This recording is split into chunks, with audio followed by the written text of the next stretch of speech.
Vladimir Putin हे नाव घेतलं की डोळ्यासमोर एक असा नेता येतो ज्याचा कोणाशीही वाद झाला की तो माणूस एकतर गायब होतो किंवा त्याचा डेंजर मृत्यू होतो.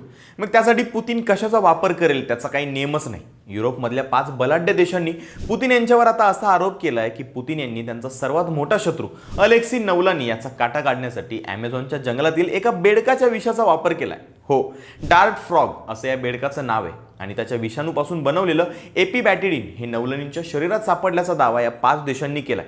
पण नवलानी हे रशियाच्या अशा सुरक्षित तुरुंगामध्ये होते की जिथून साधा पक्षी बाहेर पडू शकत नाही. मग या बेडकाचं विष रशियाच्या तुरुंगात कसं पोहोचलं? पुतीन आपल्या शत्रूंना संपवण्यासाठी खरंच अशा बायोलॉजिकल वेपनचा वापर करतात का? जाणून घेऊयात आजच्या व्हिडिओमधून. नमस्कार, मी शुभम गोरे आणि तुम्ही पाहताय लगाव बत्ती. अलेक्सी नवलानी हे कोणी साधेसुधे राजकारणी नव्हते, तर हा असा एक माणूस होता ज्याने थेट पुतीन यांच्या भ्रष्टाचार विरुद्ध आवाज उठवला होता. जेव्हा रशियामध्ये पुतीन यांच्या विरोधात बोलण्याची कुणाची हिंमत होत नव्हती, तेव्हा नवलानी यांनी यूट्यूबवरती पुतीन यांच्या आलिशान महालांचे आणि भ्रष्टाचाराचे व्हिडिओ टाकून रशियात खळबळ उडवून दिली होती. त्यामुळे पुतीन यांच्यासाठी नवलानी हे एक डोकेदुखी बनले होते. त्यांना मारण्याचे बरेच प्रयत्न झाले. त्यातलाच एक प्रयत्न म्हणजे 2020 मध्ये त्यांना नोविचोक नावाचं नर्व एजंट देऊन मारण्याचा प्रयत्न झाला होता, पण ते त्यातून वाचले. जर्मनीतून उपचार घेऊन जेव्हा ते धाडसाने रशियाला परतले तेव्हा विमानतळावरच त्यांना अटक करण्यात आली. खटला चालला आणि त्यांना 19 वर्षांची शिक्षा झाली. त्यांना रशियातल्या सगळ्यात क्रूर मानल्या जाणाऱ्या आर्क्टिक जेलमध्ये ठेवण्यात आलं. तिथे -30 डिग्री तापमान असायचं. त्या भीषण थंडीमध्ये 16 फेब्रुवारी 2024ला त्यांचा अचानक मृत्यू झाला. रशियन सरकारने सांगितलं की हा नैसर्गिक मृत्यू आहे, पण ब्रिटन, फ्रान्स आणि जर्मनीच्या प्रयोगशाळांनी जेव्हा नवलानी यांच्या शरीराची तपासणी केली तेव्हा नवलानींच्या शरीरामध्ये एका 2 इंचाच्या एका बेडकाचं विष सापडलं. या बेडकाला म्हणतात पॉइझन डार्ट फ्रॉग. हा बेडूक दिसायला जरी छोटा दिसला तरी त्याच्या स्किनमधून निघणारं एपिबॅटिडिन हे विष पृथ्वीवरील सर्वात प्राणघातक विषांपैकी एक मानलं जातं.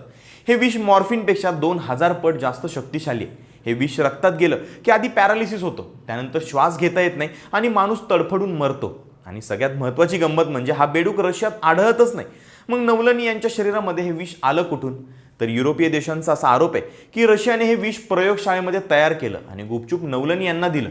नवलानींच्या पत्नी युलिया यांनी डायरेक्ट पुतीन यांच्यावर आरोप करत त्यांनाच खुनी म्हटलंय. बरं, रशिया आणि विषाचा हा संबंध काही आजचा नाही आहे. असा दावा केला जातो की पुतीन यांनी याआधी सुद्धा त्यांना विरोध करणाऱ्या लोकांना विष देऊन मारलं होतं. 2006 मध्ये माजी रशियन एजंट अलेक्झांडर लिटव्हिनेको यांना लंडनमध्ये चहातून पोलिनियम 210 हे रेडिओ ॲक्टिव्ह विष देऊन मारलं होतं. इतकंच नाही तर रशियाचे माजी गुप्तहेर सर्गेई स्क्रिपल आणि नवलानी यांना नोविचोक नावाचं घातक नर्व एजंट देऊन मारण्याचा प्रयत्न झाला. अर्थात रशियाने हे सगळे आरोप नेहमीप्रमाणे फेटाळून लावलेत. रशियाचे परराष्ट्र मंत्री सर्गेई लाव्हरोव्ह यांचं असं म्हणणं आहे की पाश्चात्य देशांनी पसरवलेला हा प्रोपोगंडा आहे. नवलानी यांचा मृत्यू हा नैसर्गिकच आहे आणि त्यामध्ये रशिया किंवा पुतीन यांचा काहीच हात नाहीये. पण प्रश्न असा आहे की पुतीन हे सगळं का करतात? तर याच्या मागे खूप मोठी राजकीय रणनीती आणि सत्तेची गणित आहे. पुतीनला रशियामध्ये आपल्या समोर उभं राहणारं दुसरं कोणतंही मोठं नेतृत्व नको असतं. अलेक्सी नवलानींसारखे लोक जेव्हा त्यांच्या भ्रष्टाचाराबद्दल बोलायला लागतात तेव्हा पुतीन यांच्या सत्तेला धोका असू शकतो. म्हणून जो नेता डोईजड होईल त्याला पद्धतशीरपणे बाजूला केलं जातं. पुतीन हे सगळं दबदबा, भीती निर्माण करण्यासाठी करत असतात.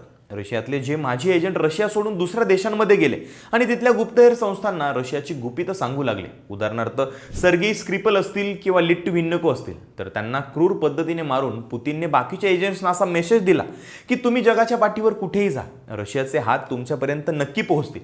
थोडक्यात काय तर आपली खुर्ची टिकवून ठेवण्यासाठी जे वाटेल ते मार्गाचा वापर पुतीन करतात. 1999 पासून आजपर्यंत म्हणजे जवळपास 26 वर्ष ते रशियाच्या सत्तेत आहेत. कधी पंतप्रधान म्हणून तर कधी राष्ट्राध्यक्ष म्हणून.